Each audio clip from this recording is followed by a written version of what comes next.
40 years ago, we started building the Ark.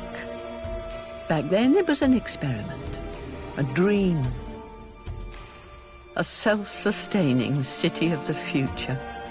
But then the seas rose. We were forced to relocate, but still our floating Ark became a refuge for tens of thousands. To maintain order, the Ark was divided. And now we're out of time.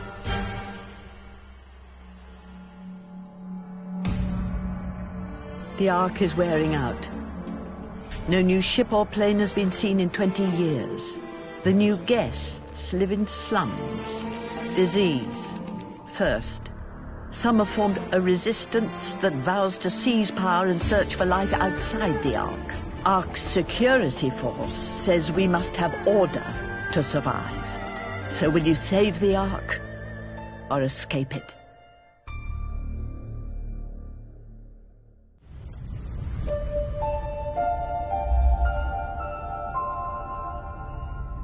Ladies and gentlemen, welcome to Brink. Released back in 2011 to the disappointed cries of many people, Brink failed to deliver on many of the promises that its ambitious design and marketing proposed. Promoting ideas such as weapon customization, unique class gameplay, and a brand new take on how movement functions in a first-person shooter, Brink ultimately disappointed many who were expecting the so-called revolution of first-person shooters.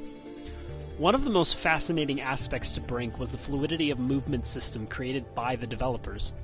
With this system, movement was no longer just a method to get from point A to point B. Utilizing moves such as wall runs, vaults, slides, and climbs, Brink allowed players to use the level itself as a weapon, with tactical positioning and tracking, giving players a brand new way to outplay their opponent. Although this concept has been used before in many other genres, the first-person shooter has never really had a competitive game focus on the dynamics of moving through your environment and utilizing it in a way one normally handles a weapon. This allows players to access new areas and set up different types of ambushes thanks to how the dynamic fluidity of the movement system intends itself to be. For first-person shooters, this idea was a strong allure for people looking for true innovation. Now, customization was another feature that promised to be unique. Players were given the opportunity to completely customize weapons to their liking, changing everything from muzzle spread to clip size, each component affecting the overall playstyle of the gun.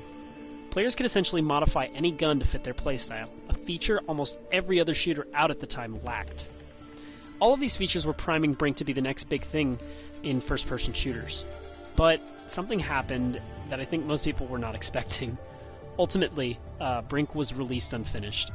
I feel as though the developers ran out of time and shipped a game that needed a lot more effort put into showcasing all of the amazing features they put in the game. This, in effect, made the game into a shell of what could have been.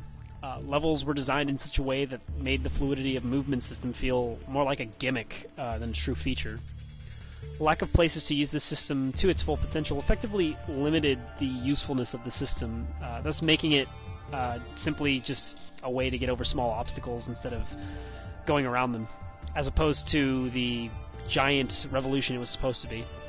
Customization of the weapons had a nasty side effect on the weapons themselves.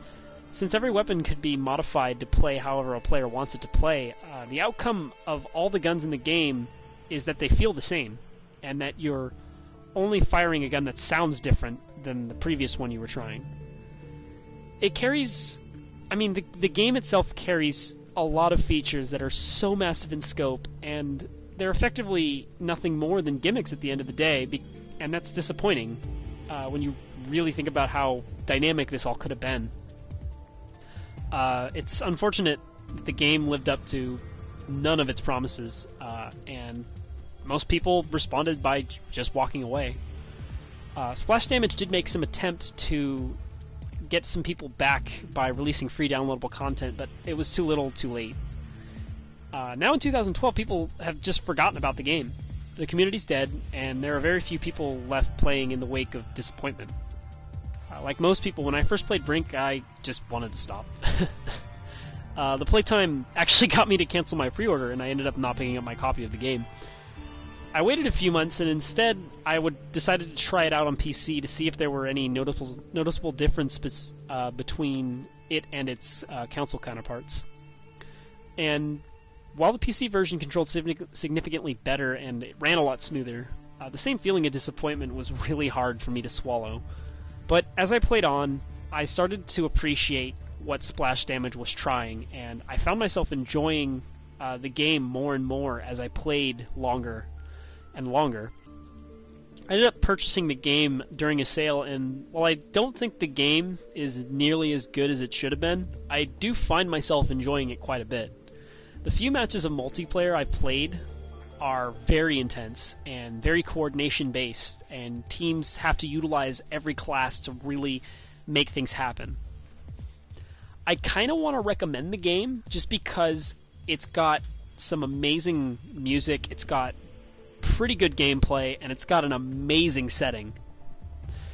And once you're honestly past the stench of wasted potential, it really is a lot of fun, and it's really worth playing, if only to see like the ambition and the potential that the developers were going for when they originally made the game.